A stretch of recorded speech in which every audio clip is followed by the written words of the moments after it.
Hello, আসসালামু আলাইকুম। সবাই কেমন আছেন? আলহামদুলিল্লাহ, আমিও ভালো আছি। আজকে শুক্রবার, অনেক কাজ জমানো, এই জন্য আজকে রান্না হবে কম। অনেকের শুক্রবার দিন অনেক রান্না হয়, আমি শুক্রবার দিন রান্না করব কম, কারণ অনেক কাজ জমানো থাকে। অন্যান্য দিন স্কুল থাকে, অনেক কাজ থাকে, এই জন্য আর হয় না। আমি এখানে নিচ্ছি গরুর গোস্ত হাড্ডি সহ।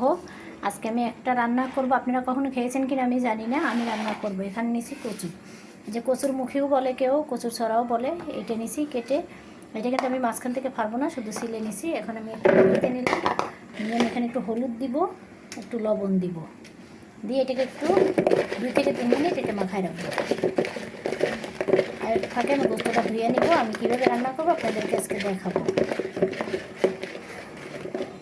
মেখে রেখে দিলাম, আমি এখন সব কিছু রেডি করে নিই। আমি এই যে গোস্তটা ধুয়ে নিছি, এটা আমি প্রেশার কুকারে দিয়ে দিব। বিসমিল্লাহ। দিয়ে দিব পেঁয়াজ। পেঁয়াজের পরিমাণটা একটু বেশি দেবো, প্রায় 1.5 কাপের মতো পেঁয়াজ দিব। আর দিব এখানে সব মশলা, আমি আপনাদের সুবিধার্থে একাত্রে দেখাই দেই। এইটা হচ্ছে পেঁয়াজ পাতা ব্লেন্ডার করা, এটা হচ্ছে কাঁচামরিচ, এটাও ব্লেন্ডার করা, এটা ডিপে ছিল। রসুন, গরম মশলার গুঁড়া, জিরা গুঁড়া, লবণ, মরিচ গুঁড়া, এখানে কাঁচামরিচ দেওয়া এই জন্য শুকনো মরিচের গুঁড়ো কম, হলুদ, জিরা, মানে এই দারচিনি, এলাচি আর তেজপাতা সব দিয়ে আমি এটাকে আগে মাখাই নেব। এটা ভালো করে মাখাইতে হবে। বিসমিল্লাহ। পেঁয়াজটা একদম যেন নরম হয়ে যায় মাখতে মাখতে। গরুর গোশত আসলে যত মাখা হয় ততই কিন্তু এটা স্বাদ বাড়ে। আমি এখন তেলটা দিয়ে দেব। বিসমিল্লাহ। তেলটা মাখাই দিলাম। তেল দিয়ে মাখানোটা হয়ে গেছে। আমি 10 মিনিট এটাকে রেস্টে রাখবো। আমি এই যে বসাই দিছি, এইটা আমি একদম মাঝারি আছে, এটাকে কষাই নেব।